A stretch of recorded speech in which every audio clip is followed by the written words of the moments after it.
Bom, pessoal, nós estamos trazendo para vocês boas práticas do processo de planejamento e controle da produção. Fizemos um primeiro vídeo, lá está na nossa playlist, que falava das práticas ligadas ao curto prazo.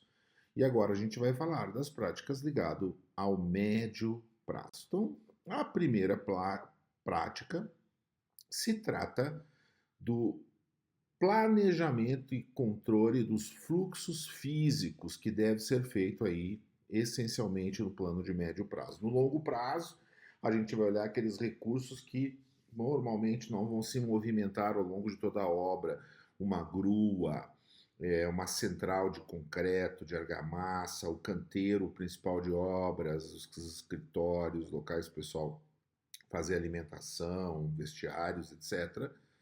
Então, se você monta uma vez, no primeiro planejamento original, pode ser que ao longo de uma determinada etapa ele até possa ter alguma mudança, dependendo do tipo de projeto, claro, tipo de obra, mas isso vai ser praticamente fixo ao longo de toda a obra. Agora, o dia a dia do canteiro, né, a característica da construção civil é que esse layout ele vai mudando semana a semana. Então, você precisa estar planejando o, é, o deslocamento das equipes, onde os materiais vão ser colocados, onde os equipamentos, recursos vão ser dispostos, objetivando sempre reduzir custos de transporte de materiais e movimentações das equipes. Um dos exemplos que eu quero trazer para vocês é que uma obra hospitalar, onde a gente trabalhou no centro cirúrgico e você tinha muita dificuldade de acesso ao centro cirúrgico. Então, para isso, a gente planejava locais de descargas, que a gente chamava de LDs, e aí planejava semana a semana como esses materiais deveriam ser dispostos. Aqui um outro projeto, que era um prédio pré-fabricado, e os fechamentos eram em alvenarias. A gente começou um trabalho de paletização de alvenarias, que naquela época os fornecedores não forneciam paletizado, e planejou também onde esses pallets iriam ser colocados nos andares, tentando evitar o máximo possível o transporte, e efetivamente mostrou locais de descargas físicos para serem pensados. E por último, quero mostrar também, aí, nessa questão do planejamento dos fluxos físicos do médio prazo, uma experiência que a gente teve num prédio metálico que tinha uma área bastante exígua para a colocação dos materiais e como a gente efetivamente planejou esse trabalho e acompanhava semanalmente.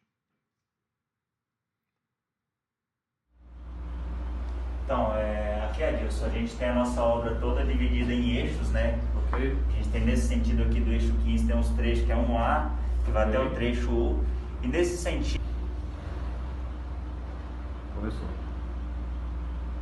Então, aqui, Adilson, a gente tem a nossa obra toda dividida em eixos, né? Ok. A gente tem nesse sentido aqui do eixo 15, tem uns trechos que é 1A, que vai até o trecho U. E nesse sentido, eu tenho entre o eixo 15 até o eixo 19, que é onde a gente forma os entre-eixos ou quadrantes, podemos chamar assim. Além disso, fizemos as divisões do canteiro em setores, né? Que é o setor 6, onde ficam as baias, né? Temos o setor 5 também, que fica o lava-bicas, o setor 4, onde fica o depósito de inflamáveis, baia de resíduos, setor 9, que já é a nossa parte de canteiro de engenharia também. Com isso a gente consegue fazer um planejamento de estoque de materiais, né? A gente vai ter um canteiro apertado e a gente precisa pensar que vão chegar materiais e a gente precisa planejar com antecipadamente o local de armazenagem desses materiais. Então a gente criou essa planilha aqui, Gestão de estoque, né? que é a gestão de estoque, que a gente vai listar o material que vai chegar, a quantidade, a gente cria a identificação desse material.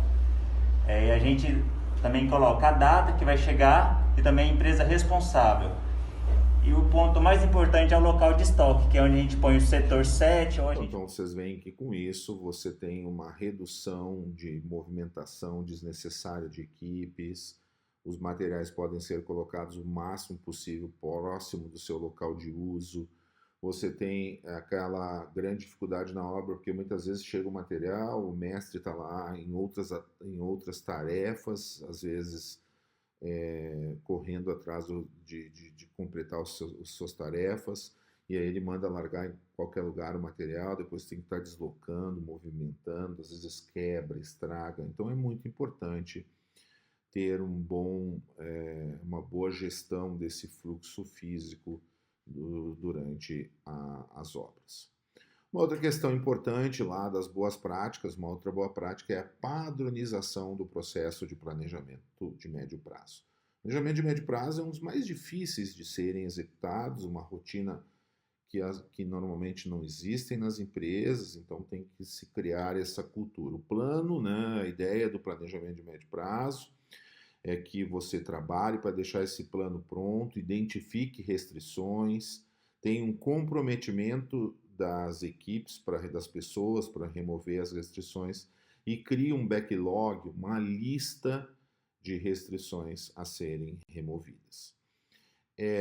Devido a essa dificuldade que as pessoas têm para rotinizar tanto o médio quanto o curto prazo, eu tenho adaptado esse material aqui, que é um modelo que eu recebi lá da Toyota, e a gente criou rotinas, né? Então, por exemplo, você tem aqui rotinas diárias, onde você tem lá o DDS, quem participa, quem é o responsável, quem são os participantes, os objetivos, né? Você tem a rotina da reunião lá de check-in, né, o Daily Huddle, para poder acompanhar o plano semanal.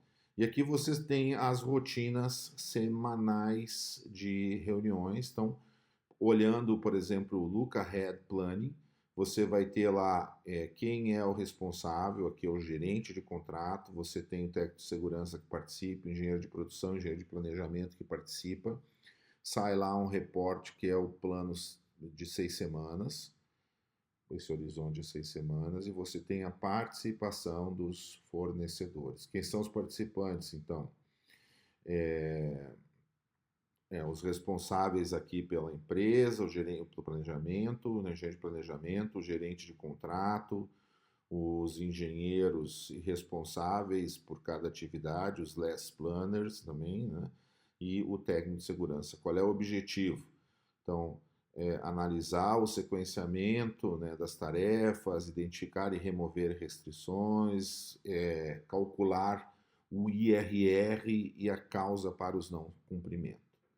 Quando que acontecem, né, a rotina. Então, eu tenho normalmente impresso isso num A3 plastificado para que essa rotina realmente vire uma rotina que as pessoas fazem sem serem cobradas, mas porque veem que é algo que vai ajudá-los significativamente. Nessa rotina e na boa prática do planejamento de médio prazo, está lá a remoção sistemática das restrições. Então, que é um gráfico, né, de avaliação de remoção de restrições, que é importante que se avalie também o não cumprimento, os motivos para o não cumprimento e se gere ações para que melhore o cumprimento. Esse análise que a gente já fez num projeto de 508 restrições, a gente viu que a maioria das restrições estão ligadas na primeira semana, depois alguma coisa, 30% na segunda semana e lá para as outras semanas poucas restrições. Então é muito importante que nós, engenheiros responsáveis, e que a gente possa imbuir a equipe desse espírito de olhar à frente, efetivamente conseguir look ahead, olhar lá na frente, identificar com mais antecedência as remoções, porque uma palavra-chave aí no planejamento é a antecipação. Se eu consigo identificar restrições com antecedência, provavelmente eu vou conseguir remover com mais antecedência. Existe uma prática que eu vi que as empresas nos Estados Unidos usam, que é colocar a restrição no corredor do escritório de obras e todo dia, em um determinado horário, repassar, né, os responsáveis se reúnem e repassam se as restrições estão sendo removidas, se houve algum problema, se alguma coisa precisa ser algum suporte. O gerente do contrato, o engenheiro responsável pelo projeto, pela obra, é o responsável por puxar essas restrições. E o sucesso do trabalho dele, o sucesso da obra, vai passar por uma efetiva remoção das restrições. Então, estamos falando das boas práticas de planejamento, as referências que a gente está adotando. A gente falou agora das práticas do médio prazo. Na próxima aula, no próximo vídeo, nós vamos falar sobre as práticas ligadas ao longo prazo. Não percam.